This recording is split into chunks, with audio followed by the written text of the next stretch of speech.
Now,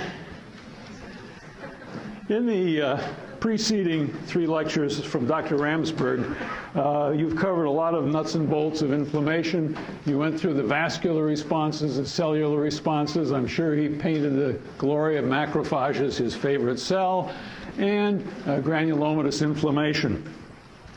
And today, what I'm going to try to do within an hour is really talk about the fate of the inflammatory reaction. I mean, obviously, a lot of pictures that you've seen are from people who didn't make it and died with ongoing inflammatory reactions. But we're going to talk about the fate of an inflamed area in the surviving patient. In other words, what might happen, and particularly some of the details of the healing and scar formation, wounds of the skin particularly, and chronic inflammation. So it's everything that follows kind of what Dr. Ramsberg talked about. Now, very generally speaking, there are 3 possible outcomes. It's that simple. In other words, you've got an area of damage, inflammation, and you say, well, what can happen to this? Well, one possibility is what we call resolution, and very simply speaking, that is a complete restitution of the tissue back to where it's normal. It looks just like it did before. That we call resolution. Healing with scar, I think, is almost self-explanatory. It means that there's a replacement of something or other in the tissue. Part of the damaged tissue, at least, is replaced by something we call scar, which we will detail in due time.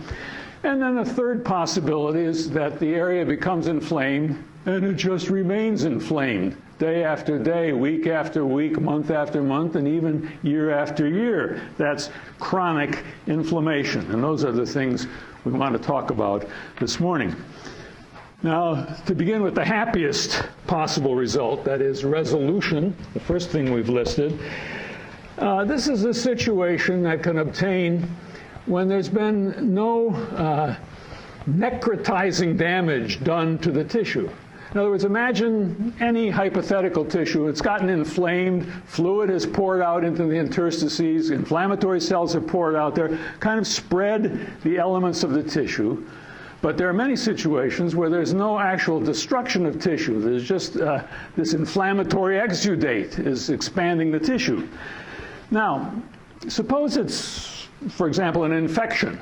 Well, sooner or later, if things go well, and they generally do, the bugs, the infective agents, will be conquered by the leukocytes and so forth.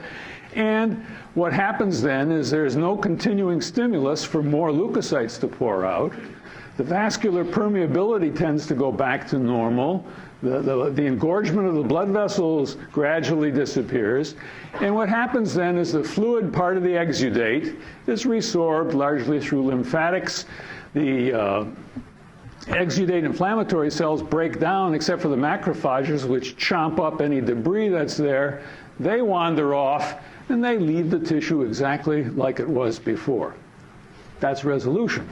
I'll give you a visual example of this. Now, this probably won't mean a lot to you. Have you seen any images of lung yet? Okay, so you know it's basically air spaces with very thin alveolar walls outlining the spaces. Actually, that's what you're looking at here. It looks like a jumble because you see all of these cells, but I call your attention to this as an alveolar wall here. And it continues over there, and so forth. This is a high-power view of lung. Now, this lung is obviously not normal because there's no air in the air spaces. Instead, what you have is an inflammatory exudate. A lot of proteinaceous fluid there, a lot of cells, which happen to be primarily neutrophils. You can't tell that here. This is a patch of pneumonia. And I dare say that every one of us in this room has had this happen at one time or another.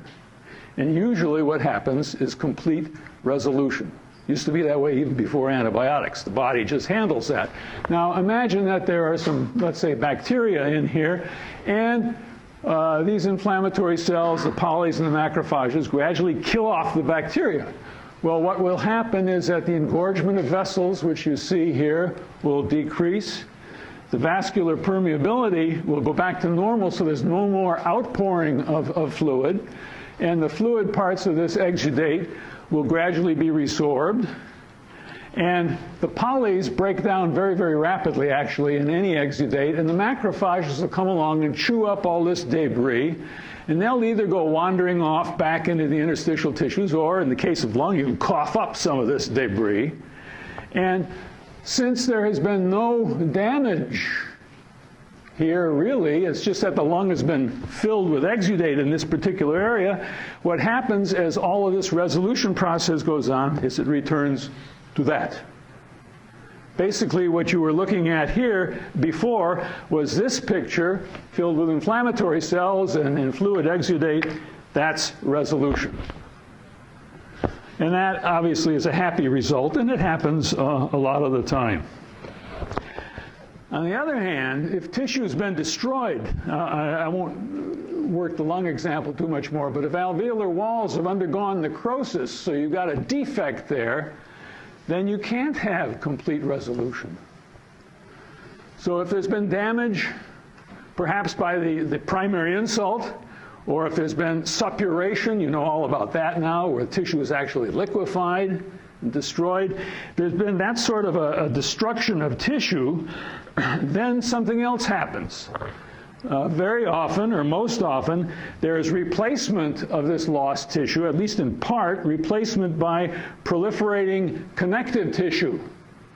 That is, stromal tissue will begin to proliferate, and it leads ultimately to the formation of what we call a scar. In other words, the area of destroyed tissue, if there were one there, would be replaced by scar. And in some instances, this process of scarring, as we'll see, is also accompanied by proliferation of the surviving tissue elements. Lung's a bad example, so I'll turn it off. But in some tissues, you kill off a batch of cells, and the remaining cells of that tissue may be able to proliferate and replace it. Liver's a good example here. If you kill off a certain number of hepatocytes, liver cells, the surviving liver cells can begin to divide mitotically and replace those. We call that regeneration. And in some tissues, that accompanies the process of scarring.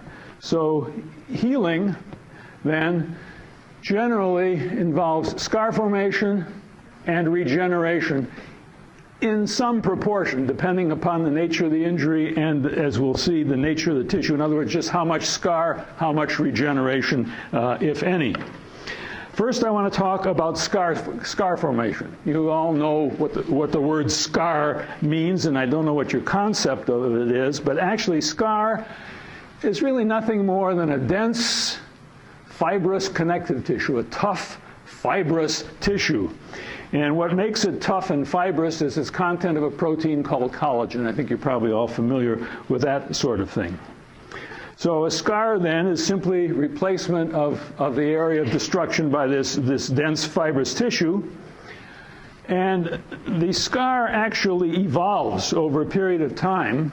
It begins with a younger, looser, really non-fibrous connective tissue, just a very loose connective tissue that grows in from the surroundings. In other words, if you have an area of destruction, then the connective tissue around that area of destruction will be stimulated by various cytokines, and cells from that connective tissue will begin to proliferate inward. And definitions here, you have to know this. The loose, very young connective tissue that begins to proliferate, and that consists basically of fibroblasts, that's connective tissue cells, and endothelial cells, vascular blood vessel lining cells. These form what we call granulation tissue. So the first step in the scar formation is the formation of a granulation tissue. Now, be very careful here. You know about granuloma and granulomatous inflammation. That's something very different. I didn't make up these words, and I apologize for the confusion. But a granuloma is nodular aggregates of macrophages, as you know. Granulation tissue is this immature, young, proliferating connective tissue that will mature to form a scar. Another definition that you have to really put in there, the process of granulation tissue ingrowth. In other words, as this young tissue begins to proliferate inward, we refer to that as organization. Funny word, but that's what organization means. Now, organization, that is granulation tissue ingrowth, will occur under a number of circumstances. First of all, necrotic tissue, as it's mopped up, will very often be replaced by a granulation tissue and then ultimately scar. Inflammatory exudates that don't resolve in a few days. Now, we talked about resolution in the lung, but if that exudate had hung around for several days, it might begin to undergo organization. Collections of blood in the tissue, what we call hematoma, just a mass of blood in the tissue, might resolve, but sometimes if they're big enough, they will organize. Blood clots within the vessels, we call them thrombi. You'll hear much more about that in a few weeks. But blood clots within blood vessels may also undergo organization. So it's a very general kind of process that we're talking about, very important biological process. Again, what's really happening is these fibroblasts begin to proliferate in the connective tissue at the margins of the area of injury, and they proliferate and migrate, and the same thing happens with tiny blood vessels. The capillaries begin to bud and sprout and move inward, and new endothelial cells proliferate to form this granulation tissue. Now let me give you a visual again to make sense of this. Here is a simple fibrinous or fibrinous exudate on a surface. You see some adipose tissue here, and this normally would have been a smooth surface right here with none of this stuff. Now, you may recognize from Dr. Remsburg's lectures that this stuff is fibrin. In other words, it's a precipitated protein formed from fibrinogen that leaked out there. At any rate, this is a fibrinous exudate on the surface. Now, many times, there are many examples in the body of a little bit of fibrin on a surface like this, which will resolve very quickly. Within a day or two, you just get lysed by the body and disappear. But if an exudate like this hangs around, let's say several days, it is a stimulus to the connective tissue underneath to begin to proliferate and send out young sprouts of granulation tissue. Now, let me show you. Starting from this, where it's all just a mass of protein, there are no cells in there. It's just a precipitative protein, this exudate. But several days later, and obviously it's a different case, but what would happen if this hung around for several days, something like this. This happens to be on the surface of the lung. Again, this should be a very smooth surface here. This is all the fibrin. This whole area looked like the preceding slide some days before, but now what's happened is the connective tissue has sprouted and begun to grow in and replace or organize this fibrinous exudate.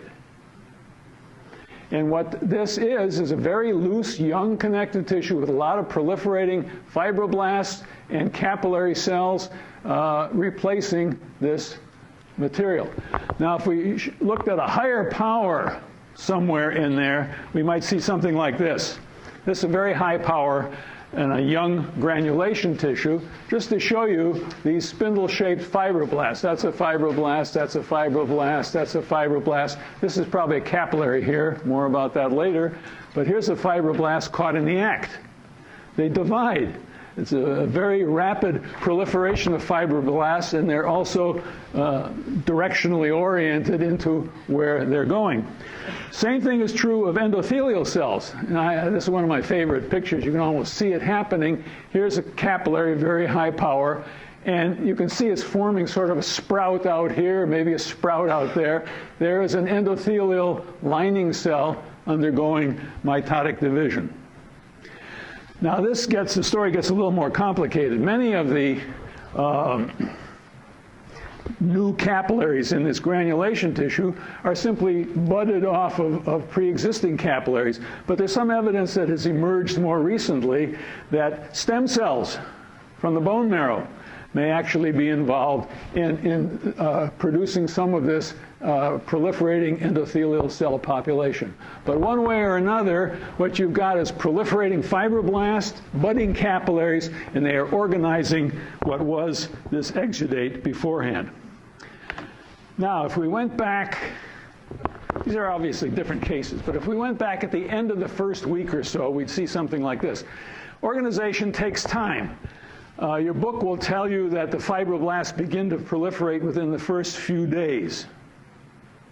But realistically, it's not till towards the end of the first week, I don't know, 4 or 5 days up to a week or so, where you begin to see a well-formed granulation tissue rather than just a few isolated cells. I'd estimate that this granulation tissue is at least a week old. And what are you looking at? You're looking at a lot of budding capillaries, capillary, capillary, capillary, capillary, so forth. And then the cells in the interstices, these elongated spindle-shaped cells, are the fibroblasts. And there are scattered inflammatory cells in here. I mean, this is an area of inflammation. So this is what a granulation tissue would look like. Now, let me give you a higher power view of this to make some other points. Here's a granulation tissue that's probably somewhere, as you see, towards the end of the first week. And keep your eye on these time parameters I'm giving you. They're rough, but it's helpful. All right, what do we have here? We have, here's actually a slightly obliquely cut capillary that's proliferating. That's one of the vessels there. That may be another vessel there. These elongated cells are the fibroblasts. There are scattered leukocytes in there. That's part of it. Now, look at the extracellular matrix here. In other words, the material between the fibroblasts and the capillaries. There's not much to it, a little bit of a pink haze. At this stage, there isn't much collagen there. And if you had a whole handful of granulation tissue like this and you squeezed it, you'd squeeze all the juice out of it. It's not very strong. It's got the consistency of wet toilet paper at this point. So there's not much strength there. Now, what's going to happen is that the fibroblasts gradually secrete a variety of proteins to form the extracellular matrix. And amongst those proteins, very importantly, is collagen. Okay? So at this point, there's very little collagen. And if you looked at a granulation tissue like this, you'd say, well, this is about a week old. It's at least several days old. When you see something like this under the microscope, as you will next spring, you say to yourself, this inflammatory process has got to be at least several days to a week old for that to happen. Okay? Make sense? Now, if we proceed with this, the fibroblasts are going to start secreting a lot of proteins of various sorts, including collagen. If we went back, sometime in the second week, again, I'm being very rough, but the second week, a lot of collagen tends to be produced, and the granulation tissue would now look like that. You're looking at the same sort of thing. There are blood vessels there. There's a blood vessel up there. A lot of fibroblasts, these elongated fellows. But between the cells, you're beginning to get kind of a fibrous pink material. That is collagen. And collagen production really gets moving. I mean, there's some in the end of the first week, but it really gets moving in the second week and in ensuing weeks. You'll notice here that there's also still a scattering of leukocytes, which makes sense. This area has been recently inflamed. Now, if we went back some weeks later, that's what we'd see. Now, what's here? Again, there are fibroblasts. Many of these elongated cells are fibroblasts. You might be hard put to find very many blood vessels. They're still there, but in decreasing numbers. And the intercellular matrix, or I should say the extracellular matrix here, is very, very densely collagenous. And there are basically no inflammatory cells left. So this is a scar. That's a scar. And that's the way then, just those visuals should help you realize how a granulation tissue matures to a scar.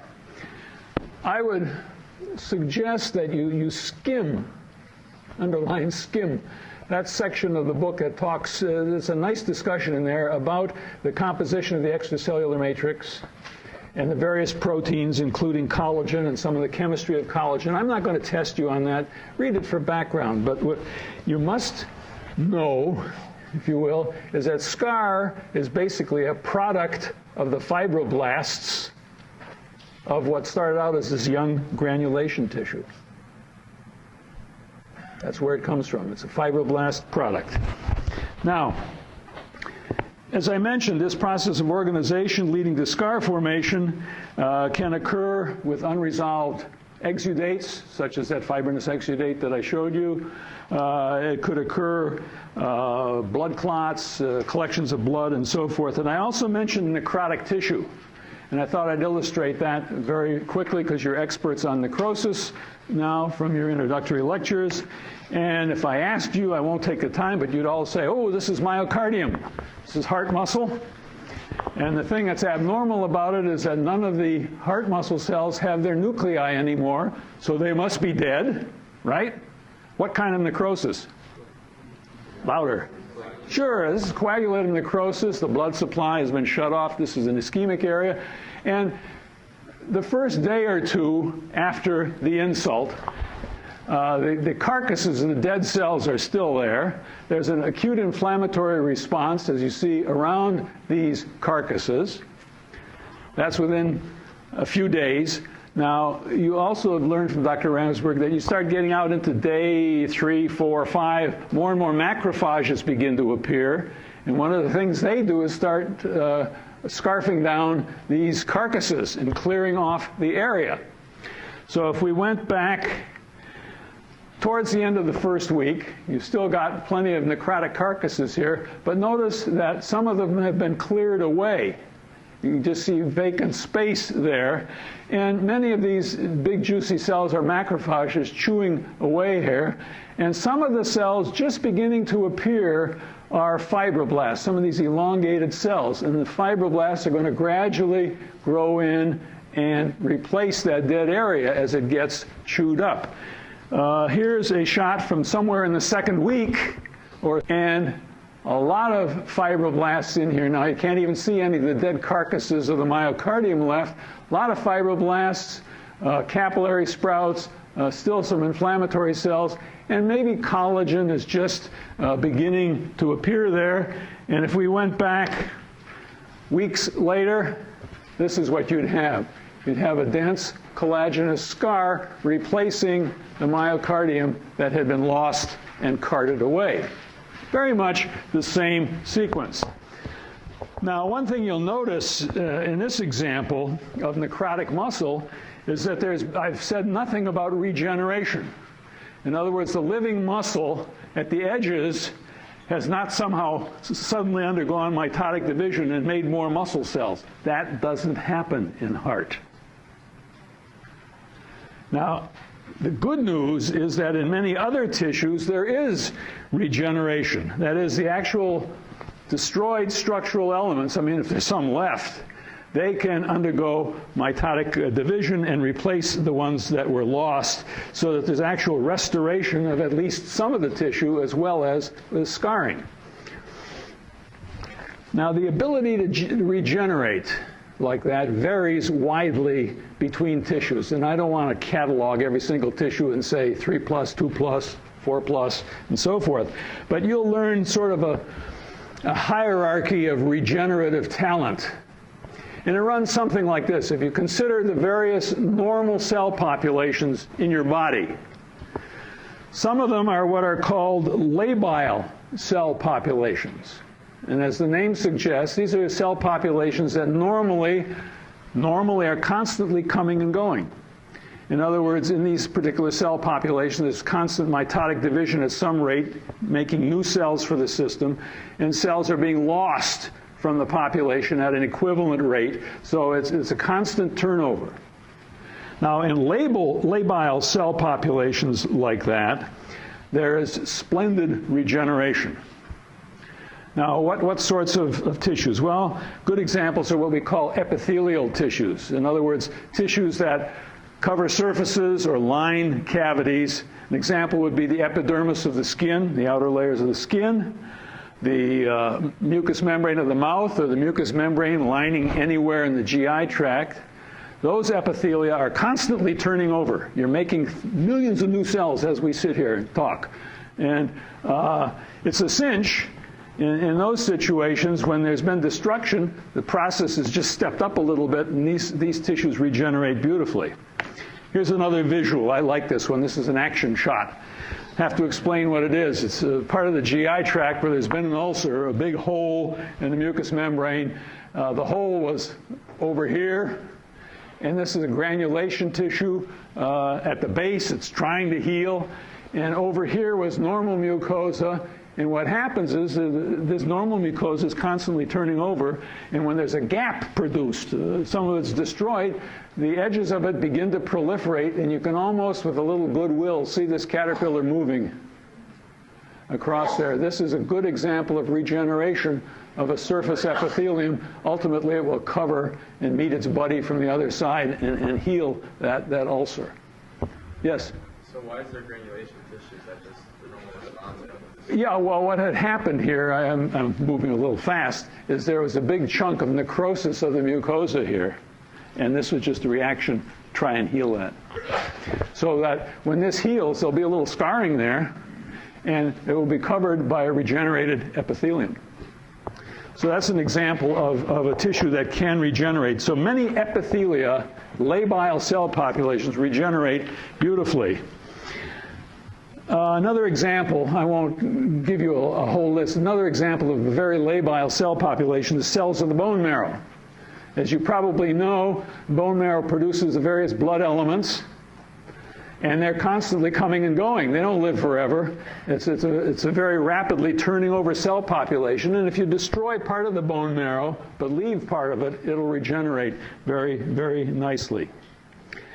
There's a second category, go a niche down in this hierarchy, and there's cells that we call stable cell populations. And these are cells that basically aren't proliferating at any large rate normally, but when some of their buddies are killed off, they're capable of upping their proliferation and replacing those cells. A good example that comes to mind here is hepatocytes, liver cells. Again, you kill off some liver cells and their buddies regenerate very nicely, thank you, and replace them. The lining of renal tubules, you'll learn about that histologically. Those cells are stable cells like that can regenerate. At the very bottom of the hierarchy are cells that we call permanent cells. In other words, these are cells which basically don't replicate during adult life, and if you lose some of them, they're gone. And the myocardium, the heart muscle, is such an example. And neurons, nerve cells of the central nervous system, fall into this category. And basically what it says is if you destroy cells like that, the most you can hope for is replacement with a cheaper tissue, like scar, and no effective regeneration. Now you will, I have to tell you, you're going to read nowadays about the scrutiny of these tissues for examples of stem cells within the tissue and so forth. They've been reported as stem cell population in the brain, possibly in the myocardium. But effectively, with our state-of-the-art now, when you lose myocardium, it's gone. The best you can hope for is a scar and enough myocardium left to keep the patient going. Okay, generally speaking then, all healing or repair processes that you'll encounter will be a mix in some proportion of granulation tissue forming scar and regeneration, perhaps. And a very good way to illustrate all of this, I've found over the years, is to talk about skin wounds, healing of cutaneous wounds, because all of these things are involved. And there's actually a bonus here if you're creepy like I am, I guess. The next time you cut yourself, after having been through all this, you'll say, gee, isn't that wonderful? I know what's going on there. And, you know, and you watch the, whatever it is, healing, and it's a great source of satisfaction to be able to close your eyes and figure out what's actually going on.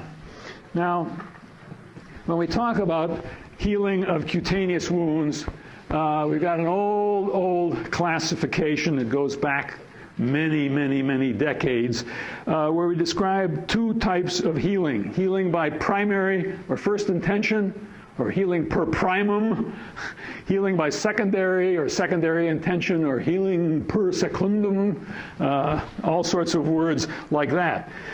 Now, the idea is that within healing by primary intention, a wound is made, and at time 0 + 1 second, as the healing process begins, the wound edges are together. An example would be a simple cut. The knife slips and you cut your hand. Well, it doesn't generally gape, or if it does, you may need a suture to put it back together, but at any rate, the wound edges can be brought back together.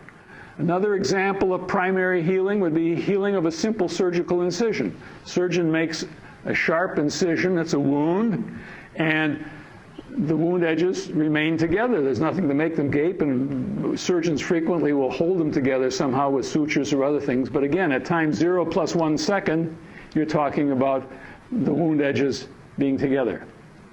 Healing by second intention is another thing. This is where a great big divot has been taken out of the skin, and at time 0 + 1 second, there's a gaping hole there that has to be filled. So we talk about primary and secondary processes. And I will illustrate both of these. And just to orient your thinking, both of these kinds of healing of cutaneous wounds, primary and secondary, involve a phase of inflammation. That makes sense. You injure the tissue, there's going to be an inflammatory response, right? And then, as part of the repair process, there's going to be organization. In the case of skin, there's going to be regeneration as well, as we'll see. There's going to be deposition of extracellular matrix, particularly collagen. And then there's something we call remodeling, where the whole wound is sort of chiseled and remodeled and reshaped. All right, healing by primary intention. Very simple process to follow, I think. What you see here is a situation, think of you cutting yourself. It's going to happen to you in the next few weeks.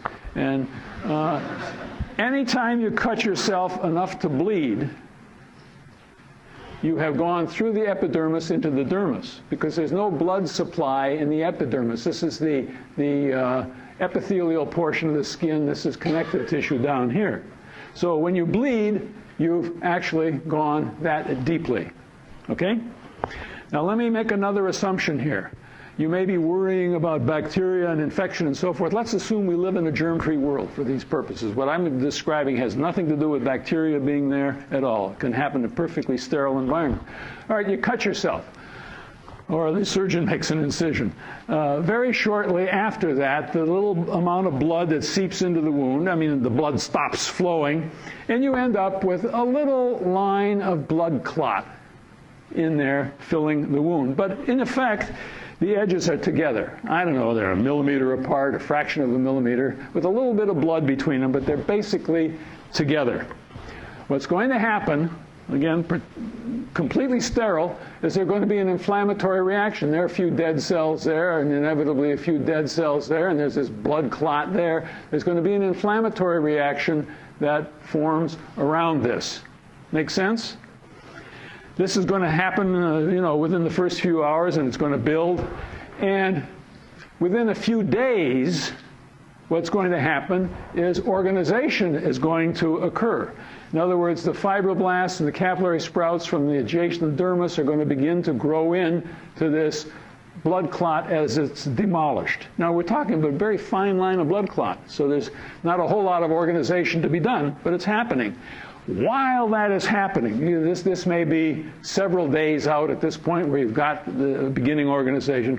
While this is happening, because the epidermis is such a wonderful proliferating system, there's been regeneration of the epidermis. It grows from here and here, and here you see the wound's already sealed. And as you know from past history, or go home and cut yourself tonight if you want to see this, it doesn't take very much, just a few days before that will be beginning to be reconstituted.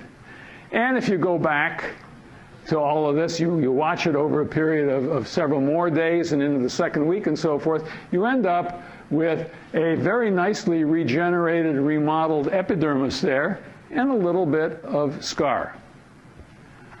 Now, you might argue, I've cut myself 100 times and I'm not scarred, but theoretically at least, in the healing of that wound, there's been a little bit of scar formation there. And it's really been hidden by the fact that you get such nice regeneration of the epidermis, and there's nothing to be seen there if it's small.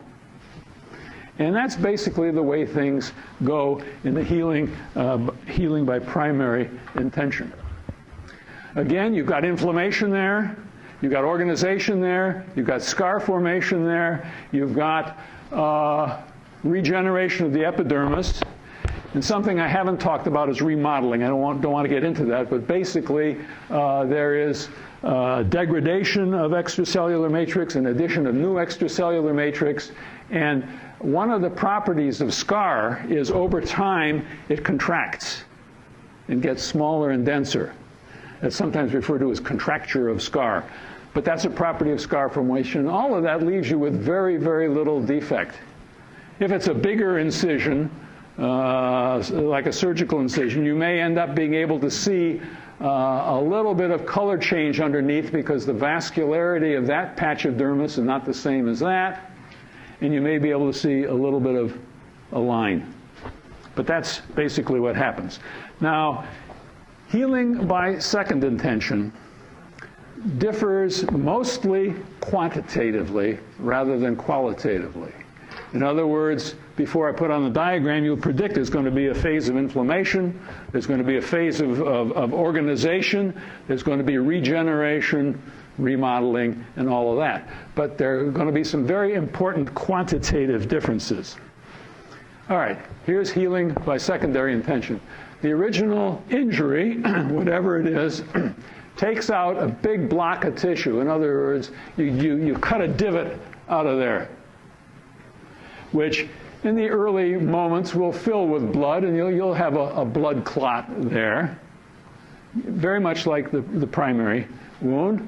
Now I'm going to wash off the blood clot here to see what's happening over the next few days. You're going to have an inflammatory reaction developing very early on, and you're going to have, after several days, you're going to have organization. So granulation tissue is beginning to show there. Now, one of the differences here is in the regeneration.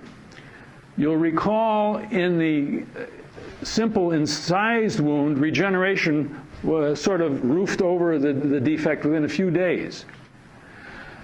When this big divot has been cut out, the regeneration has to come from both sides, and it takes time. It may take many days for those regenerating epithelial cells to meet one another.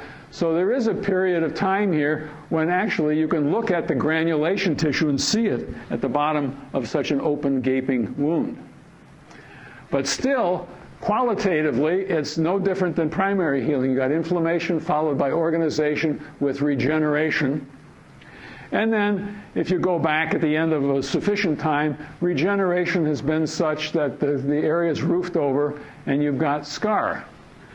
Now, quantitatively, because there's been a bigger defect, there's been more inflammation. Because there's a bigger defect, there's more granulation tissue. Because it's a bigger defect, there's going to be a bigger scar. And because the regenerating epidermis has had to go over maybe several centimeters of area, you may have an area where it's kind of thinned out and looks different than the surroundings. So that following healing by second intention, you're going to get much more likely a cosmetically unpleasant scar, a much more obvious scar, the differences in pigmentation, skin texture, and so forth. One little variation on this theme, just again for autobiographical purposes. What frequently happens in some wounds, if you don't tend to them in a certain way, is that the blood clot remains. And at first, the blood clot is like so much jello, but over time, it will desiccate. And what you end up with is what you're all familiar with, a scab. We've all had scabs. Now, what happens is regeneration in that instance occurs under the scab. The epithelium won't crawl over the top of the scab. It will crawl over the top of the granulation tissue. So regeneration occurs under the scab. Very much like this, except you're covered with a scab.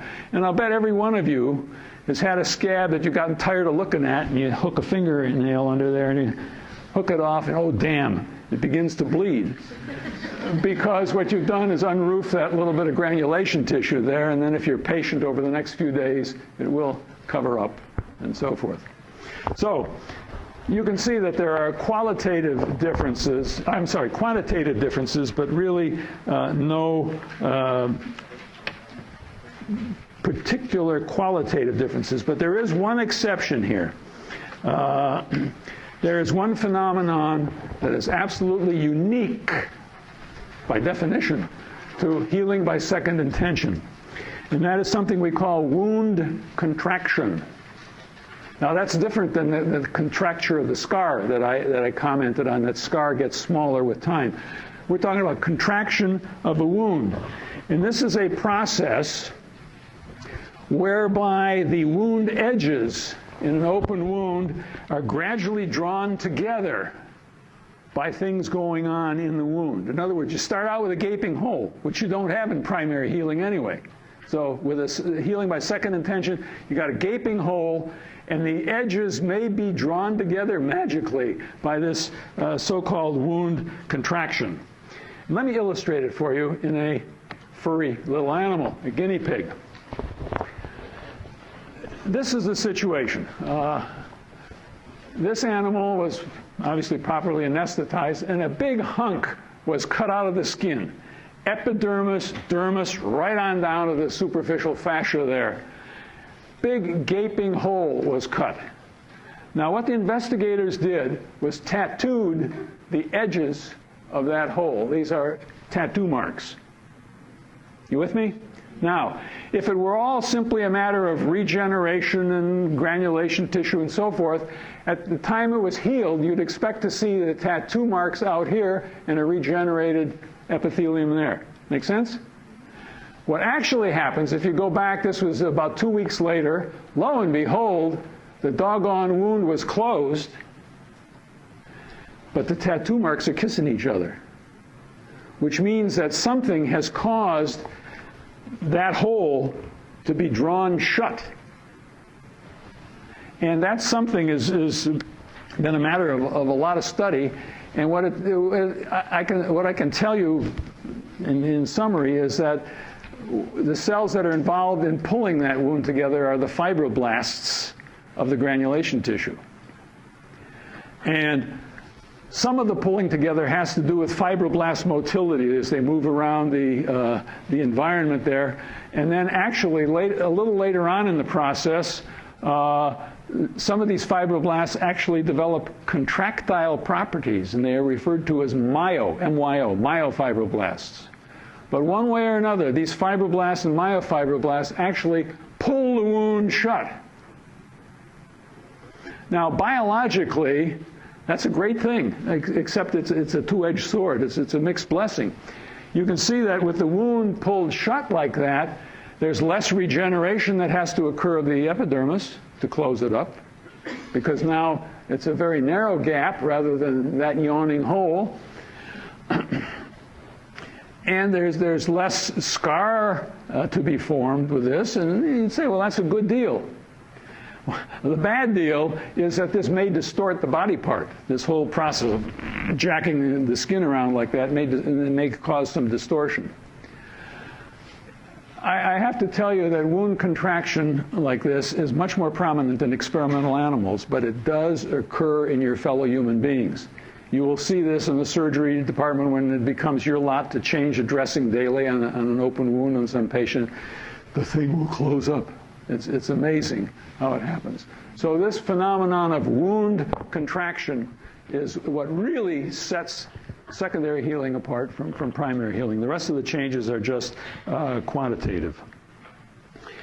Well, what I've described here is how wound healing should proceed, but there are a number of things that can perturb the process, and there are potential complications of healing. And these are actually well considered in your text, the whole 2 pages there that I would commend to you, pages 114 to 115, that go over some of these things. Now, in terms of factors that affect wound healing, some of them are systemic factors. I'll be very general. Nutrition. You know, obviously, when you're regenerating a tissue or building a scar, it takes building blocks, proteins and so forth, so the nutritional status of the patient is important. In our society, it isn't as important as some places where starvation and real undernutrition is a problem. Systemically, in terms of nutrition, certain trace elements are required for proper healing. Vitamin C, for example, is needed for a proper collagen formation and deposition. So there are these nutritional factors. There are metabolic factors. Diabetics don't heal as well. I'll just throw that one out and leave it. You'll hear much more about this. Systemic administration of some medicines may affect this process. Patients with high levels of adrenocorticosteroids may not heal as well. Now, there are lots of very important local factors right in the vicinity of the wound that influence the healing. Infection is a biggie. An infected wound is going to have a lot more exudate, a lot more destruction. It's going to take longer to heal. Wound infection is a very bad thing. Foreign body within a wound will retard healing. And that can include a chunk of necrotic tissue that you haven't washed out of there. That acts like a foreign body and retards healing. Mechanical factors are important. How big is the wound? That's obvious. Where is it? Is it over a joint where it's constantly being pulled apart by joint motion? Or is it being tended to pull apart by tension lines in the skin? These kinds of mechanical things are important. Another very, very important thing is the adequacy of circulation. You get out on an extremity of an old arteriosclerotic individual, and something out there on a foot may just never heal very well because of the poor circulation. Then there are complications of wound healing. Just run through these. You can think about them. Obviously, you can say, well, healing can be deficient, and not enough scar is formed, or it's for one reason or another a weak scar. The wound may actually break apart. We call that dehiscence. Or if it's, let's say, in the body wall, the wound may bulge and allow a hernia to occur, just a protrusion of, let's say, abdominal contents out into what forms like a diverticulum coming out. On the other hand, sometimes we see more scar than we'd like to see. And this falls into 2 categories. There's something called hypertrophic scar, which is basically kind of a raised, bulky scar rather than a nice, flat, compact scar. Then there's an extreme form called a keloid, where you get huge amounts of scar tissue formed that are much bigger than the original wound, and they sort of slop all over the place. That's a keloid. Granulation tissue may get out of hand. If you imagine, let's say, 2 epithelial surfaces trying to come together, and granulation tissue forming here, sometimes the granulation tissue will actually protrude out there like sort of a volcanic eruption, and it's biologically not very important. It may retard healing until you come along and nip it off or cauterize it or something like that, and my grandmother used to call that proud flesh. It's just an extension of too much granulation tissue, pretty trivial. Adhesions are the situation where there's been an inflammatory exudate between 2 surfaces which ought to be separate, like 2 loops of bowel. And if there's exudate in there and you get organization sprouting from both surfaces, they may meet and you end up with some scar tissue bridging what should have been an empty space. That's an adhesion. Contracture I've mentioned that all scar tends to get shorter and shorter with time, but sometimes this may be a very disadvantageous thing where you end up with a, let's say, a frozen joint like that with a contracted scar in there. That's kind of a complication. And then the last one you'll learn about, this is a traumatic neuroma, so-called. If you cut a nerve, a peripheral nerve, it will attempt to regenerate, but if it gets caught up in the scar, you'll just get a ball of regenerating nerve, making a little lump there. I'll just show you a couple of these things. There's a keloid. That woman just started out with an ear puncture for adornment, and that whole cauliflower mess is a big amount of excess scar covered by regenerated skin. Biologically, not very important. Cosmetically, obviously, a disaster. This is a constitutional thing. I mean, this is a genetic thing. It tends to be in dark-skinned individuals more than light-skinned, but it's not uncommon in the population. And I won't, yes? Can you just cut that off? Great question. Can you just cut it off? Yeah, you can just cut it off, but it can just come back. These people are keloid formers, and the plastic surgeons play various tricks which are beyond me, but it's a big, big problem because it's an innate characteristic. It isn't an accident. Yes? Yeah, it may. The people who are keloid formers are keloid formers. And that's the way it is. We don't have time to go into the dynamics of this, but it's basically a lot of excess scar. Here are adhesions. This is the belly cavity, abdominal contents close up, and this was should have been one shiny surface of bowel here and another one here. And here the granulation tissue is grown across, and it's left little fibrous bands between loops of bowel. That can be dynamite because a loop of bowel can sneak under there and get caught and produce intestinal obstruction, gangrene, all sorts of misery. So intra-abdominal adhesions are very, very important kinds of things. Well, what else can we say? I think we've about beaten this to death. One more possibility of outcome of acute inflammation is that it just drags on and on and on and on and becomes chronic. Doesn't heal, it just smolders on. There are lots of ways of defining chronic inflammation. The best way is simply saying it's inflammation that goes on long enough that there's continuing inflammation at the same time that there's evidence of advanced repair. So it's a combination of scar and continuing inflammation. There are many examples of this, and usually it's, as you would predict, because of a persisting injurious stimulus. And this means maybe prolonged or repetitive action of some toxic agent. It can mean persistent infection. If the infection persists, the inflammation is going to persist. And lots of autoimmune reactions, that is, reactions against your own self, your own body parts, are causes of chronic inflammation. In any of these, I'm not going to show you a whole bunch of them. In any of these, what you get is an inflammatory exudate in the background of fibrosis, usually, because it's gone on long enough that new collagen is produced. And the exudate is often a little bit unusual. It's a bunch of what we call chronic inflammatory cells, which includes a lot of lymphocytes and plasma cells.